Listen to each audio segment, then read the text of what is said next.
A Batalha de Farsalos, em 48 a.C., foi como um verdadeiro divisor de águas para a República Romana. Um daqueles momentos em que o destino de toda uma civilização se equilibra na ponta de uma espada. César e Pompeu estavam frente a frente.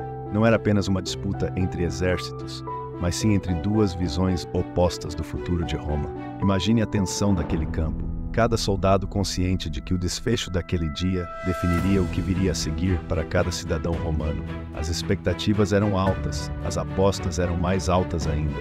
Pompeu chegou em Farsalos cheio de confiança. Ele tinha um exército numeroso e não era para menos. Seus 50.000 homens contra os 23.000 de César. Quase o dobro. Todo mundo pensava que a balança estava pendendo claramente para o lado de Pompeu. E é aí que entra o detalhe. Quantidade não é sinônimo de vitória garantida. No campo de batalha, coragem e estratégia muitas vezes pesam mais que números. Mas é bom lembrar, César sabia que não seria uma luta fácil. E estava disposto a usar toda a sua astúcia. E convenhamos, ele tinha muita para sair vencedor. Não se tratava apenas de vencer uma batalha. Era mais do que isso. A luta ali era pelo coração da República, por tudo que ela significava e pelo que poderia se tornar. E Pompeu sabia disso, tanto que estava disposto a apostar tudo naqueles soldados. Mas o campo de batalha costuma guardar surpresas para aqueles que são demasiadamente confiantes. E foi ali, naquele cenário cheio de expectativas, que a genialidade tática de César começou a se desenrolar. Pompeu, com seu exército massivo, tinha um plano que parecia infalível. Ele sabia que seus 50.000 soldados eram uma vantagem inquestionável contra os 23.000 de César. Pompeu tinha um trunfo, a cavalaria, numerosa e imponente, que ele acreditava ser a chave para esmagar a resistência de César. Sua ideia era simples, uma força avassaladora que avançaria e dominaria os flancos de César, acabando de uma vez por todas com qualquer chance de vitória do adversário. Para quem olhava de fora, era uma tática brilhante e até óbvia. Pompeu confiava cegamente no poder da cavalaria, quase como se o destino estivesse selado desde o momento em que ele a alinhou no campo de batalha. O plano era empurrar a cavalaria para o flanco direito de César, onde ele sabia que o adversário era mais fraco. Uma investida bem-sucedida ali desmoronaria toda a defesa de César. Era isso que Pompeu pensava. A superioridade numérica parecia garantir uma vitória fácil, e essa confiança era evidente entre os soldados pompeianos, que marchavam como se já tivessem vencido antes mesmo de lutar. Porém, como sabemos, nem sempre o mais forte vence. Às vezes é o mais sagaz que leva melhor. Pompeu talvez não esperasse que César tivesse algo mais na manga, e essa foi a sua falha fatal. Ele não contava que César estivesse preparado para algo além do óbvio. A história estava prestes a dar uma volta surpreendente, e a estratégia aparentemente perfeita de Pompeu acabaria mostrando que, em guerra, confiança em excesso pode ser um perigo mortal. César era conhecido por sua capacidade de pensar fora da caixa, e em Farsalos ele mostrou exatamente porque era um dos maiores estrategistas de todos os tempos. Antecipando o movimento de Pompeu, César tomou uma decisão ousada. Posicionou 6 coortes de infantaria, soldados de elite e preparados para tudo, bem atrás de sua cavalaria mais fraca. Ninguém esperava por isso. Ele basicamente estava criando uma surpresa dentro da surpresa, algo que Pompeu jamais imaginaria. Assim, enquanto todos estavam atentos à movimentação esperada, César estava preparando o inesperado. Essas 6 coortes eram a carta na manga de César, e ele sabia que o momento certo seria tudo. A estratégia era simples e brilhante. Assim que a cavalaria de Pompeu avançasse, esses soldados apareceriam de repente, atacando com força e precisão. Eles se concentrariam nos cavalos, não nos cavaleiros, desestabilizando a base do ataque pompeiano e criando caos. César não precisava de uma cavalaria mais forte, ele precisava apenas da surpresa e de um timing impecável. E ele tinha ambos. Foi um golpe de mestre, um movimento que levou Pompeu a um estado de choque. O truque de César funcionou tão bem que em poucos momentos, toda a força que Pompeu havia colocado em sua cavalaria começou a desmoronar. Era como se César estivesse jogando uma partida de xadrez, onde cada movimento tinha sido meticulosamente calculado para prever o passo do oponente. Pompeu, com toda a sua confiança em números, foi pego desprevenido, e isso abriu caminho para o próximo ato dessa batalha épica. Os soldados de César estavam prestes a transformar a desordem em vitória definitiva. Quando a cavalaria de Pompeu avançou com confiança, o que aconteceu em seguida foi tudo menos o que eles esperavam. César, com seu movimento ousado, havia preparado um contra-ataque direto nos cavalos. Imagine a surpresa dos cavaleiros quando foram atingidos em sua base mais vulnerável. Aquele que deveria ser um momento de glória para Pompeu se transformou em um cenário de desordem total, com a cavalaria perdendo o controle e os soldados sendo forçados a recuar.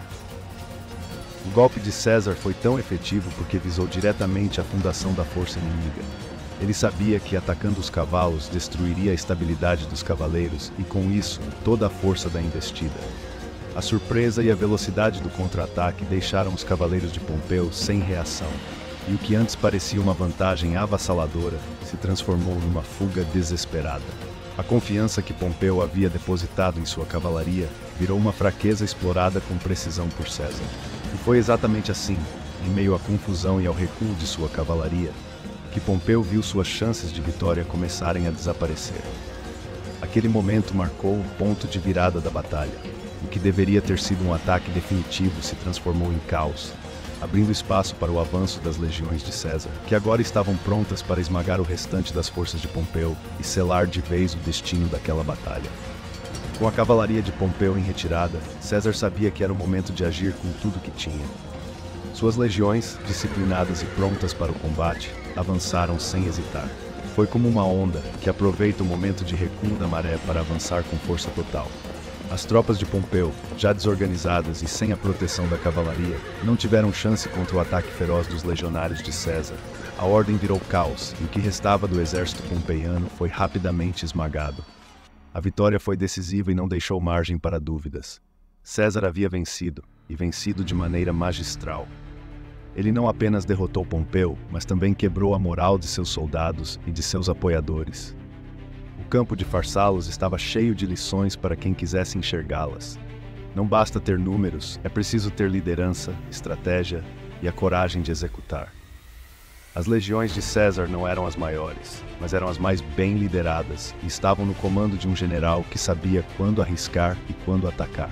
O colapso do exército de Pompeu não foi apenas uma derrota militar, foi o colapso de toda uma resistência que ainda sonhava em se opor ao poder de César. E essa derrota foi o que selou o destino de Pompeu, que agora não tinha escolha, senão fugir para tentar salvar sua vida. Mas para onde fugir quando não há mais aliados?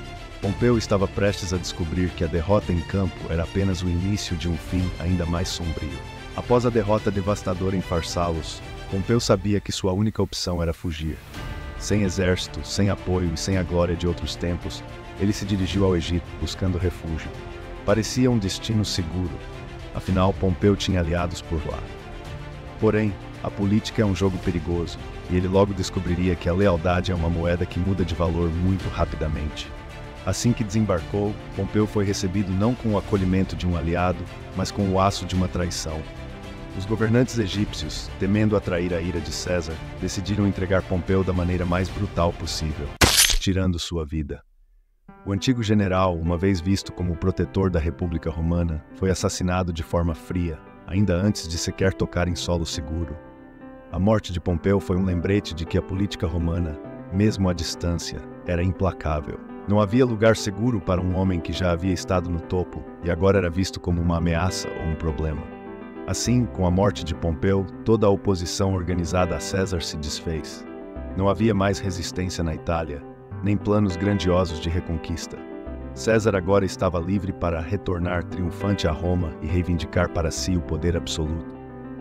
Mas o destino de Pompeu serve como um eco do que estava por vir. Uma era em que a República Romana, uma vez símbolo de democracia e liberdade, estava se transformando rapidamente em uma ditadura, sob o comando de um único homem. Com a derrota de Pompeu, César transformou Roma para sempre. O confronto entre os dois generais marcou o fim da República e o início do poder absoluto de César. A Batalha de Farsalos provou que estratégia e determinação superam números. Se você gostou deste conteúdo e quer aprender mais sobre os momentos épicos da história, inscreva-se no canal e ative as notificações.